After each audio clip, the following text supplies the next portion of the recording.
That night, I held a piece of paper as thin as an onion skin the DMV had printed just one line, but it was enough to shatter every lie that had festered in my house for 13 years. "Give it back," my mother said softly, like she was giving orders. I looked past her shoulder. The man who had beaten me when I was already an adult was still smiling that thin, cold smile. I had hidden the car title, thinking I could block their phantom loan. Turns out, all they needed was a stolen signature. The next night, smoke rose from our front steps. The following morning, I walked into the bank wearing a threadbare blouse and armed with a plan worth 3 lines of law.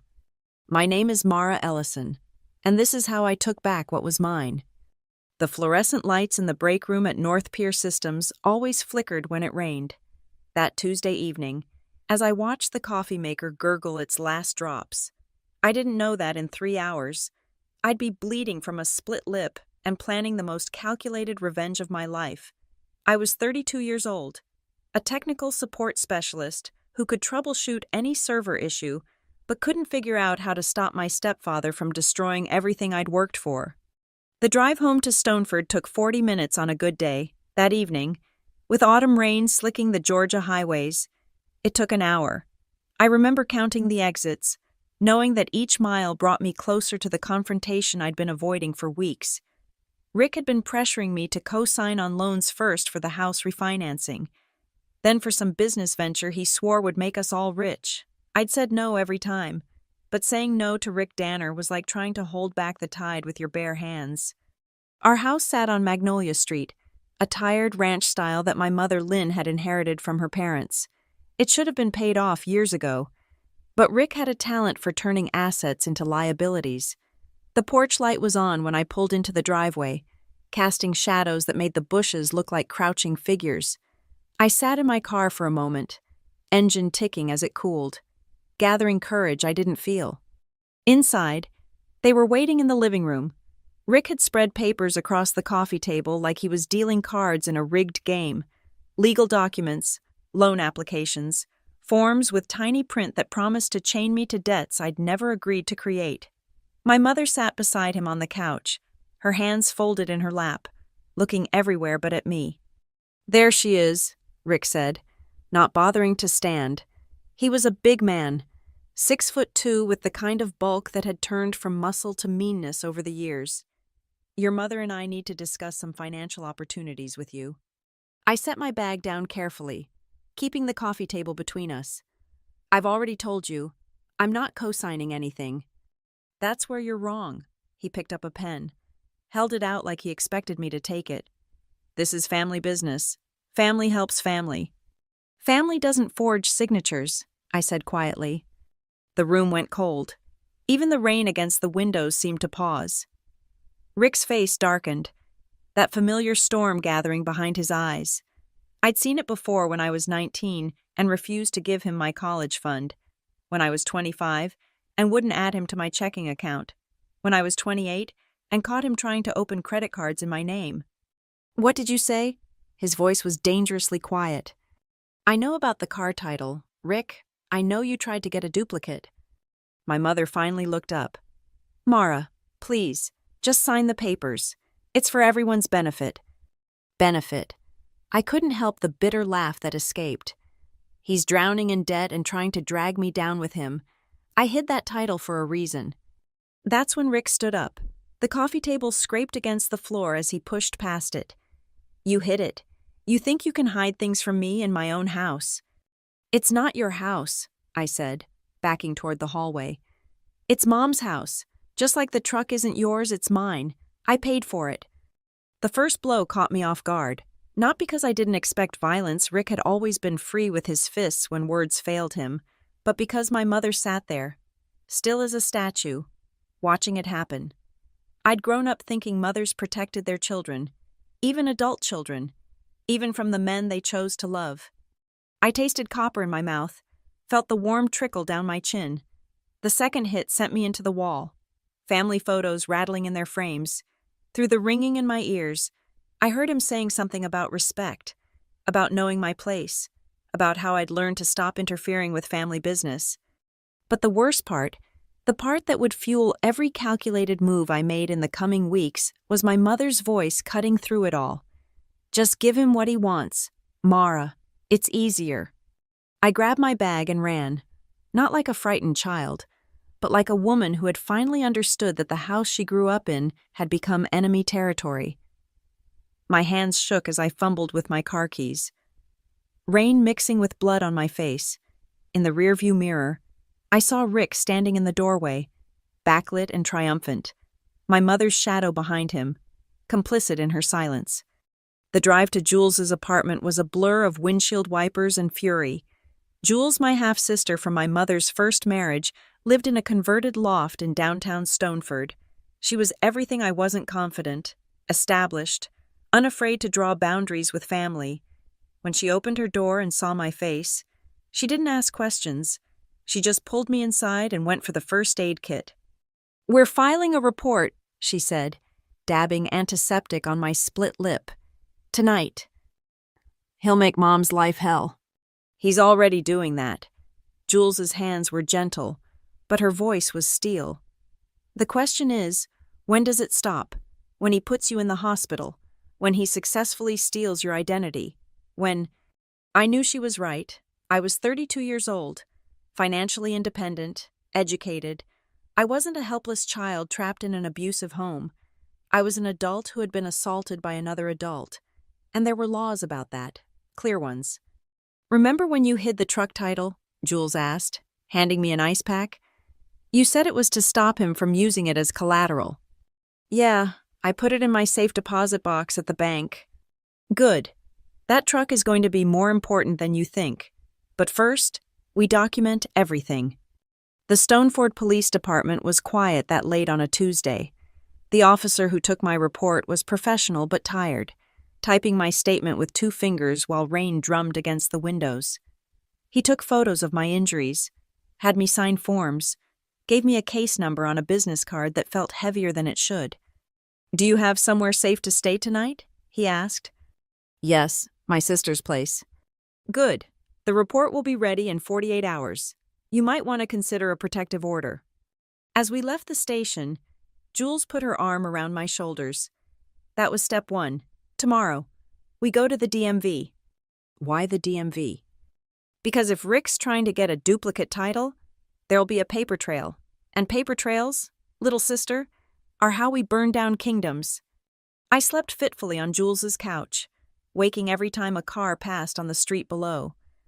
My phone buzzed with messages from my mother, variations of "come home" and "let's talk" and "you're overreacting." I deleted them all.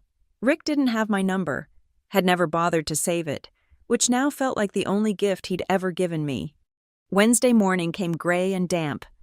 My face looked worse purple blooming across my cheekbone, lips swollen despite the ice. Jules made coffee while I called in sick to work. My supervisor's concern genuine when she heard my voice. "Take all the time you need," Sharon said. "And Mara, if you need resources, HR has programs, domestic situations. We take them seriously."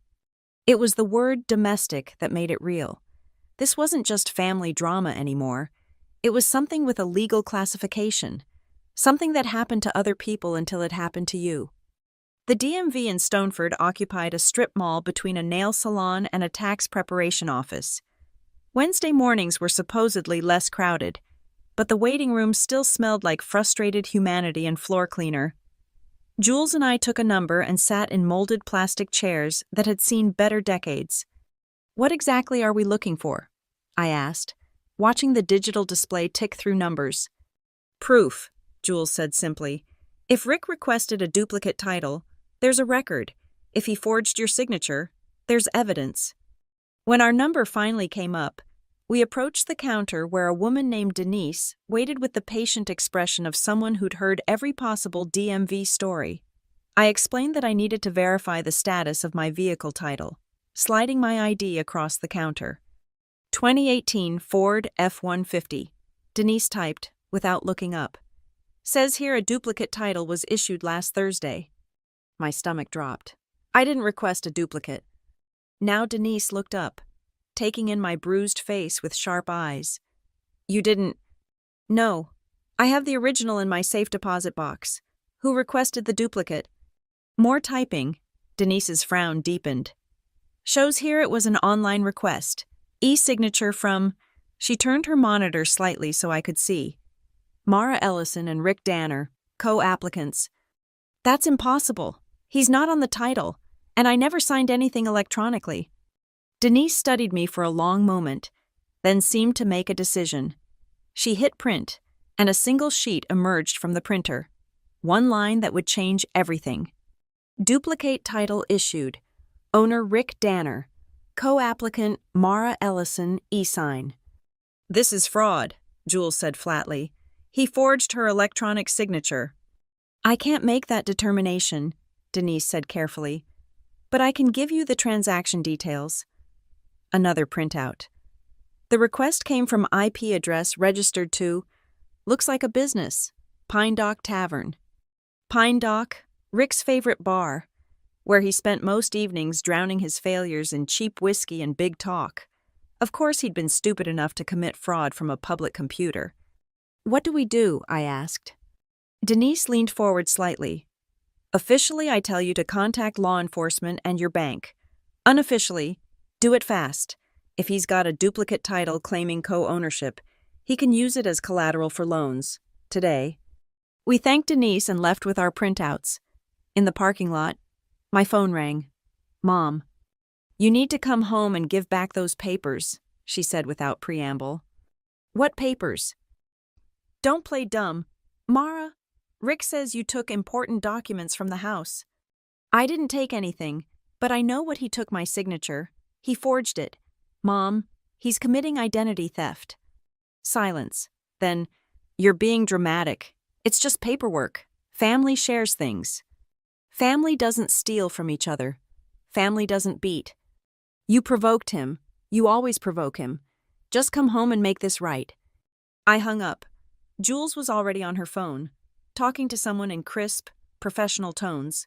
When she finished, she turned to me with grim satisfaction. That was my friend at First Commonwealth Bank, Caleb Ward, Senior Risk Manager. He'll see us in an hour. How do you have a friend in bank risk management? Remember that nonprofit board I'm on? He's the treasurer.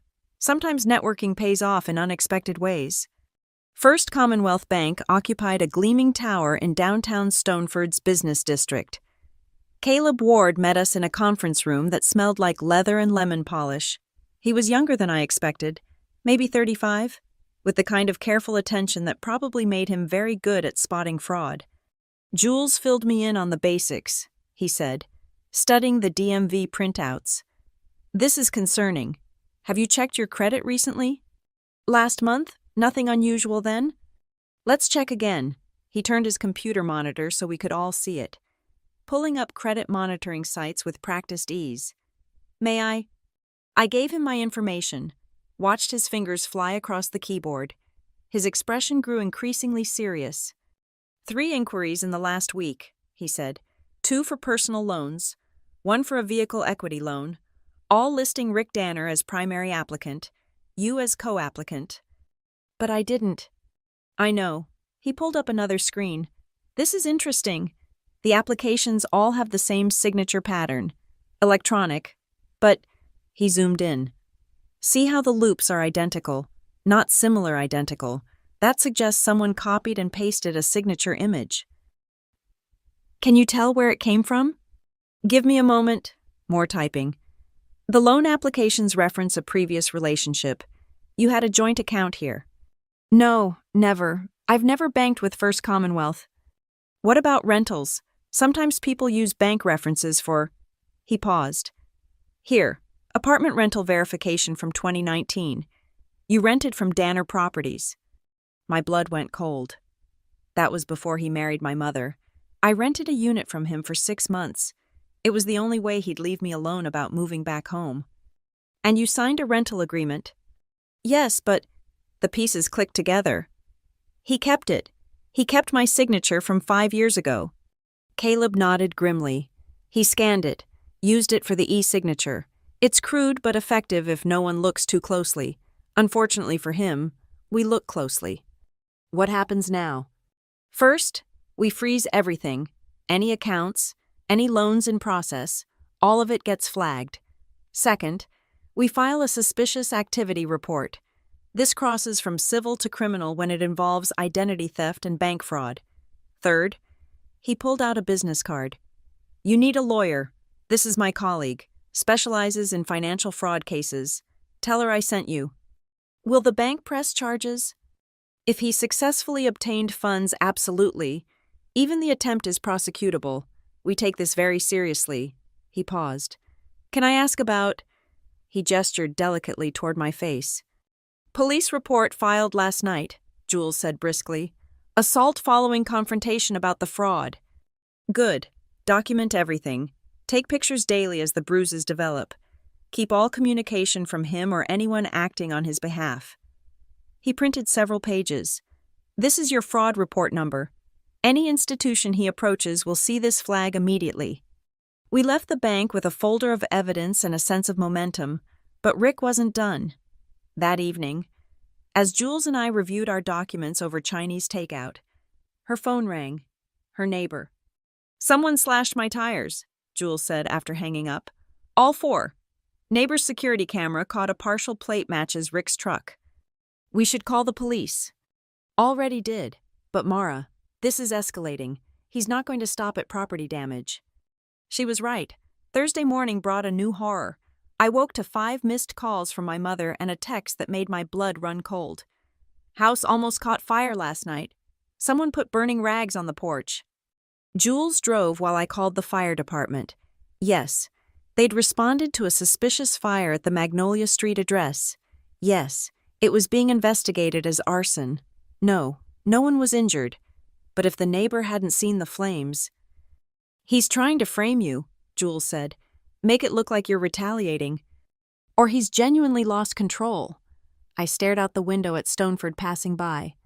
Either way, we need to end this. Fast. That's when the idea came to me. Clear and perfect, like server code clicking into place. I need to post an ad. What? The truck. I'm going to list it for sale. Below market value, cash only, urgent sale. Jules glanced at me, understanding dawning. Bait? Exactly. He has a duplicate title. He thinks he owns half the truck. When someone tries to buy it, he'll have to show up to claim his share. Jules smiled grimly. And we'll be ready. We spent Thursday afternoon setting the trap. The online ad was perfect. 2018 F-150, excellent condition, must sell immediately, cash only, $15,000, under Blue Book, serious inquiries only. I used a burner email, a Google Voice number, within hours. The responses poured in. But we weren't just waiting for buyers. Jules had contacts from her nonprofit work, including someone at the DMV's fraud investigation unit.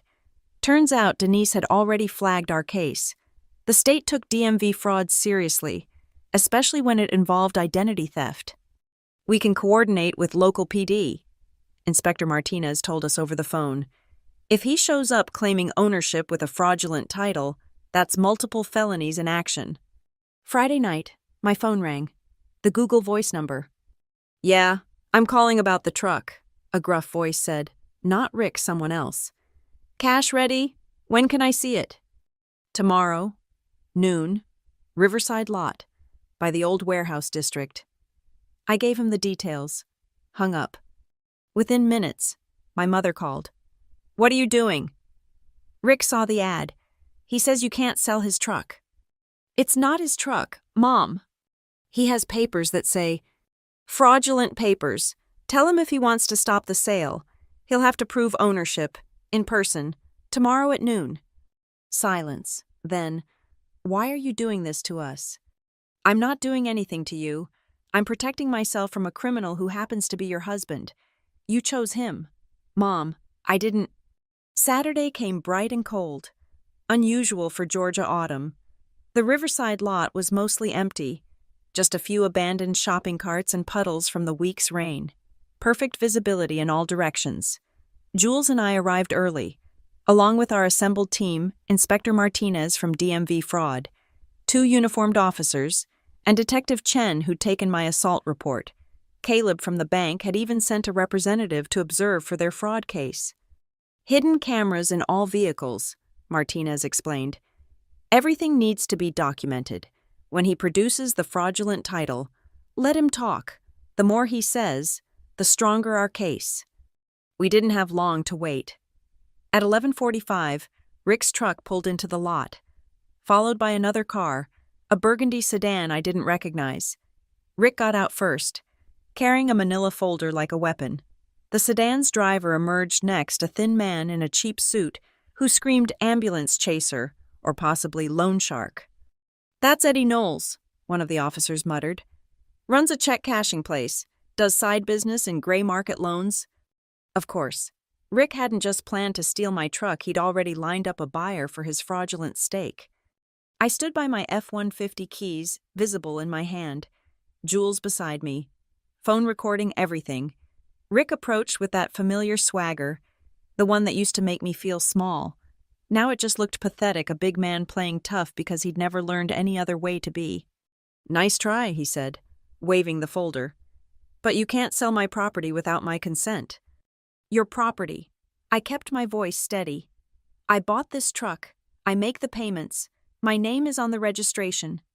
"Our names," he corrected, pulling out the duplicate title with a flourish. "See, right here. Danner and Ellison, co-owners. That means you need my signature to sell, and I ain't signing nothing." "Where did you get that?" He smirked. "DMV. Where else you thought you were smart? Hiding the original. But I don't need it when I can just get a replacement." "How the truck was never in your name." That's when Eddie stepped forward. "Look, I don't care about your family drama. I was promised a truck for collateral. Either we work this out, or my client here defaults on a significant loan. You already gave him money based on a fraudulent title." I couldn't hide my amazement at their stupidity. "It's not fraudulent." Rick's face was getting red. "I got it fair and square. Used the proper forms. Had all the right signatures." "My signature." I stepped closer. "Show me where I signed, agreeing to add you to my title." He actually opened the folder, pointed at the e-signature line. "Right there. Electronic consent. Modern times. Sweetheart, everything's digital now. From Pine Dock Tavern." I pulled out the DMV printout. "That's where the request came from. Were you drunk when you committed identity theft? Or just stupid?" The change was instant. Rick's face went from red to purple. That familiar storm building. But this time, I wasn't backing down. I had backup. I had evidence. I had the law on my side. "You little..." He stepped toward me, fist raising.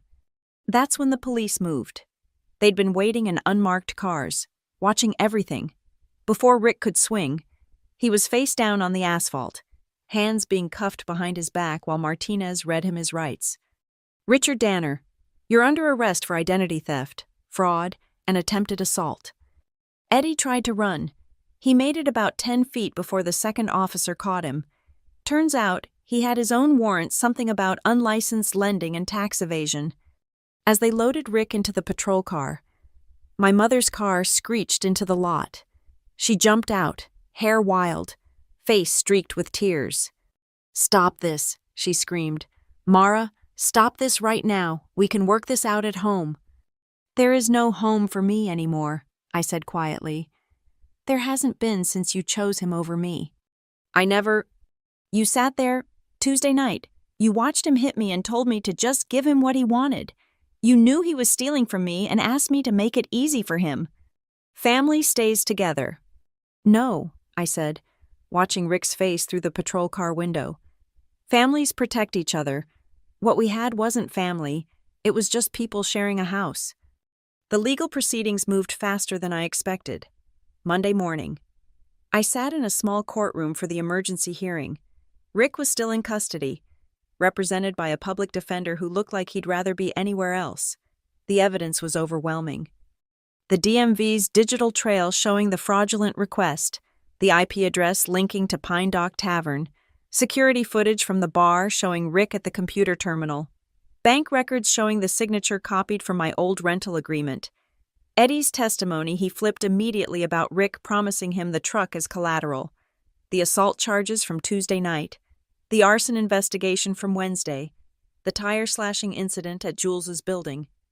This is a clear pattern of escalating criminal behavior, the prosecutor stated. The defendant targeted his stepdaughter for financial fraud, assaulted her when confronted, then engaged in witness intimidation and property destruction. Rick's lawyer tried to paint it as a family misunderstanding. The judge wasn't buying it. "Mr. Danner," she said, looking over her glasses. "I've seen plenty of family disputes in my courtroom. This isn't one.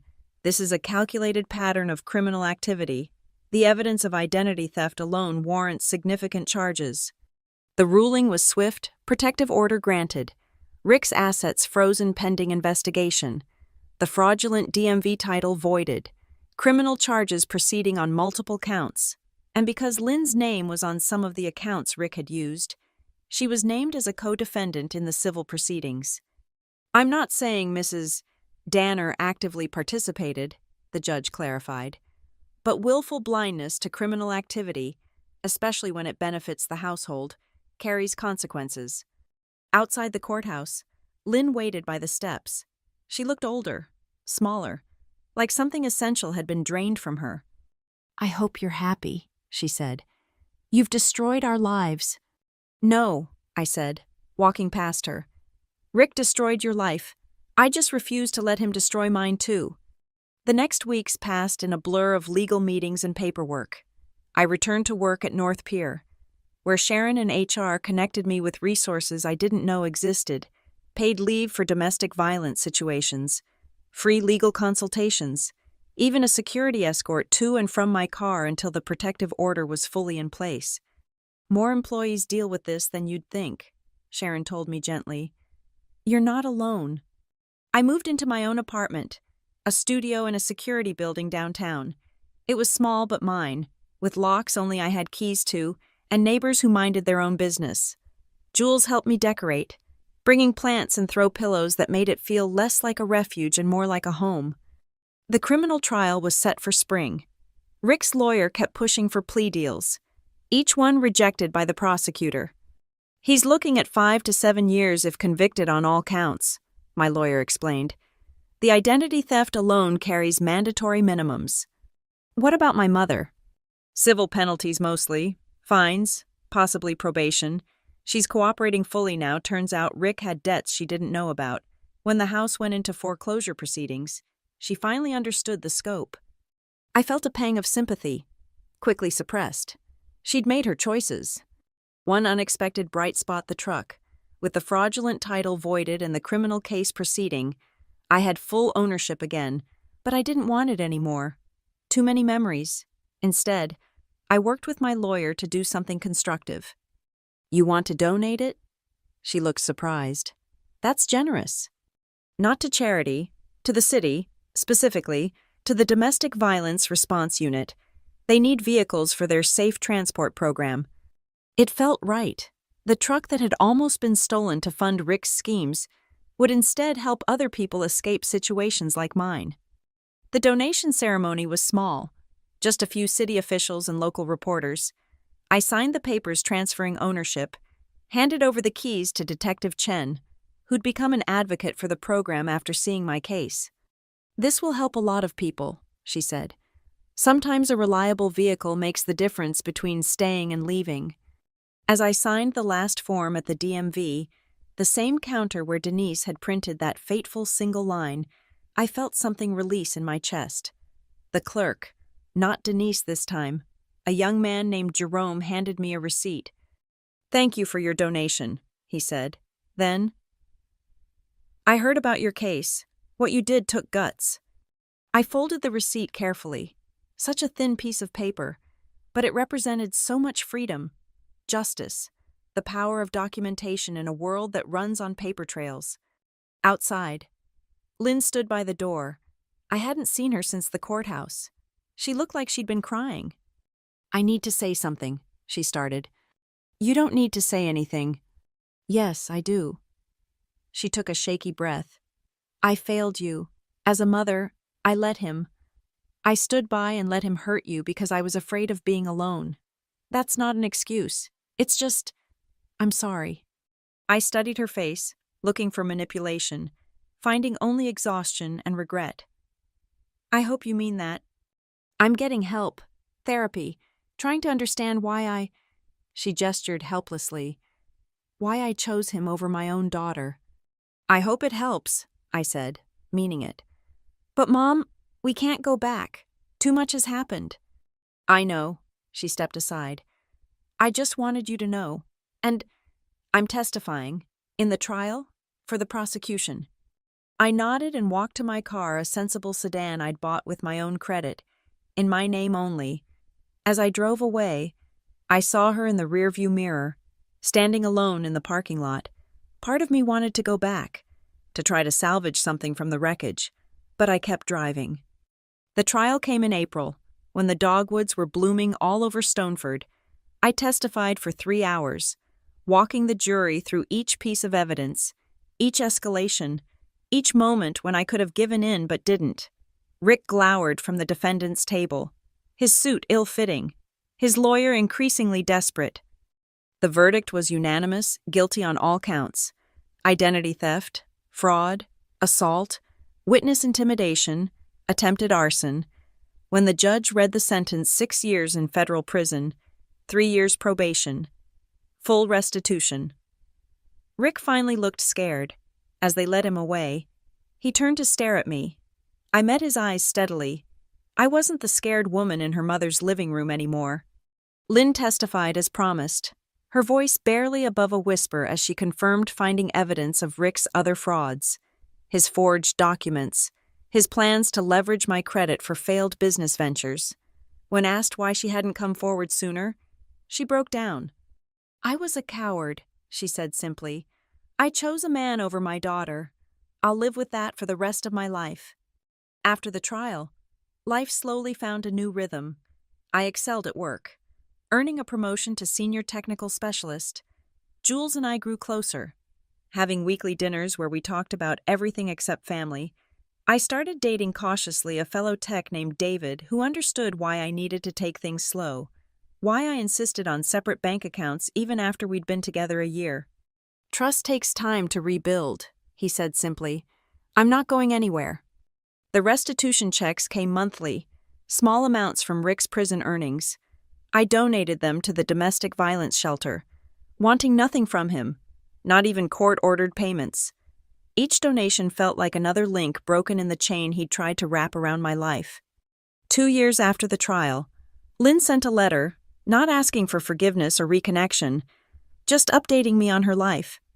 She'd sold the Magnolia Street house, moved into a small apartment, gotten a job at a local nursery. She was in therapy twice a week, attending support groups for people who'd enabled abusive partners. I don't expect a response, she wrote. I just wanted you to know I'm trying to become someone worthy of being your mother, even if I never get the chance to be that person in your life. I kept the letter but didn't respond. Some bridges, once burned, can't be rebuilt. They just leave a gap you learn to navigate around.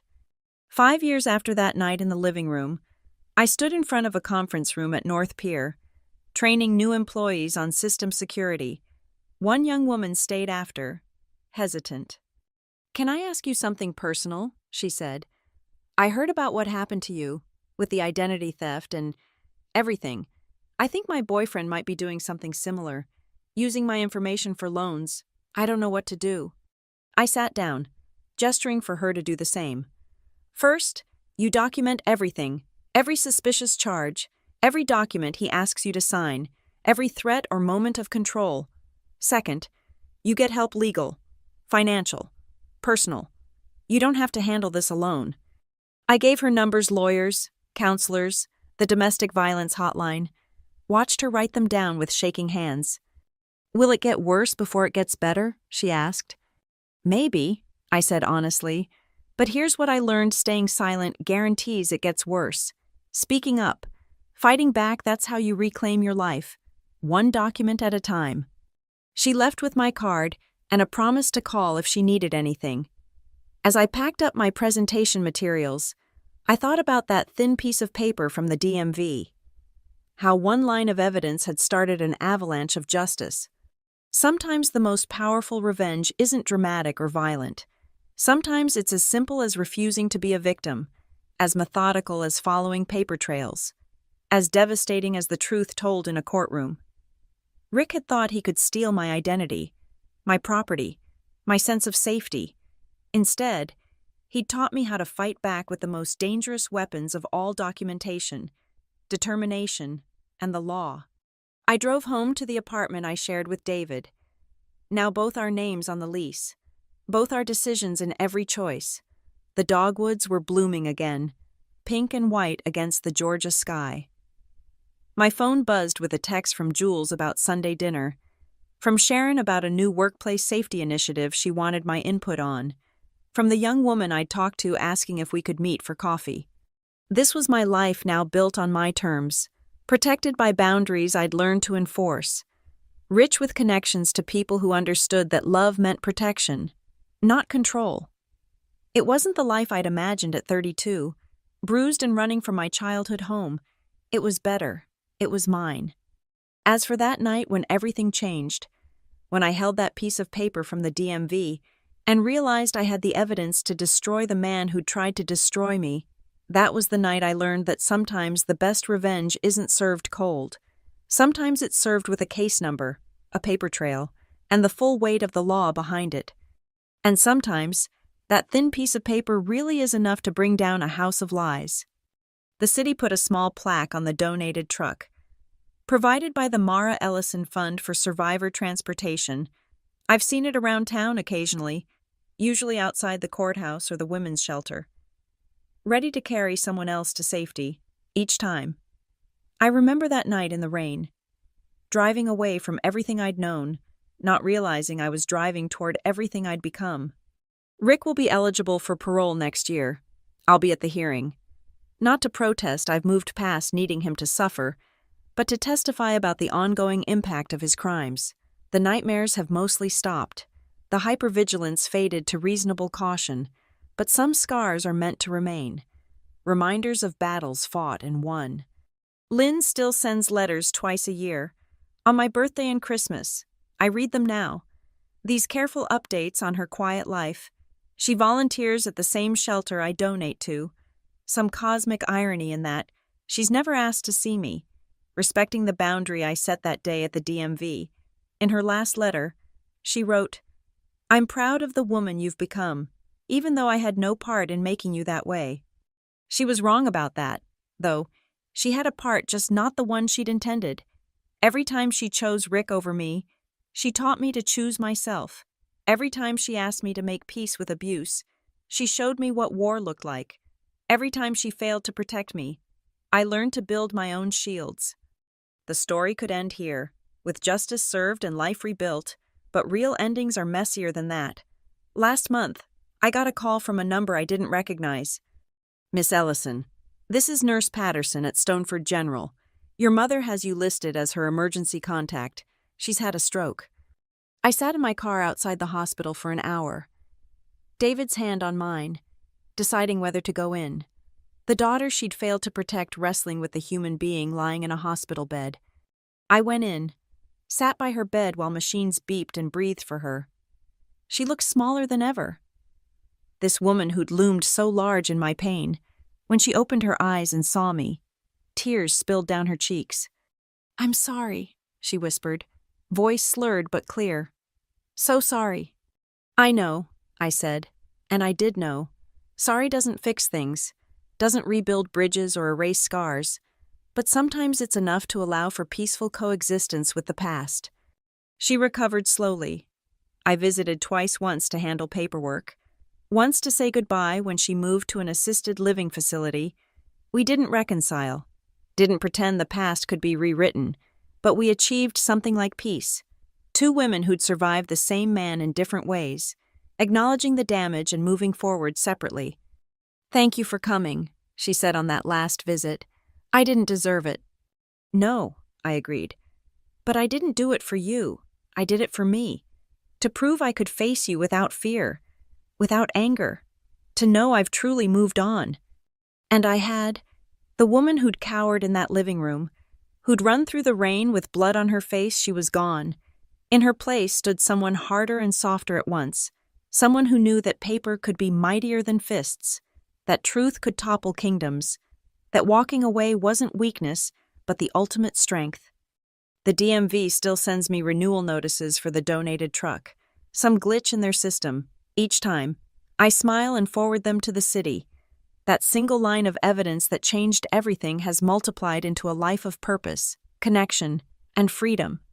Rick's name is just a footnote now in a story that's become about so much more than revenge. It's about the power of documentation in a world that often believes the loudest voice. It's about systems designed to protect those who know how to use them. It's about women helping women, survivors becoming advocates, and the unexpected places we find strength. But mostly, it's about that moment when you realize the paper in your hand isn't just evidence, it's possibility. The possibility of justice, of freedom, of a life lived on your own terms. All it takes is the courage to use it, one line at a time. That thin piece of paper from the DMV, I had it framed. It hangs in my home office, a reminder that sometimes the smallest things cast the longest shadows, that evidence is power, and that revenge isn't about destroying someone else, it's about refusing to let them destroy you.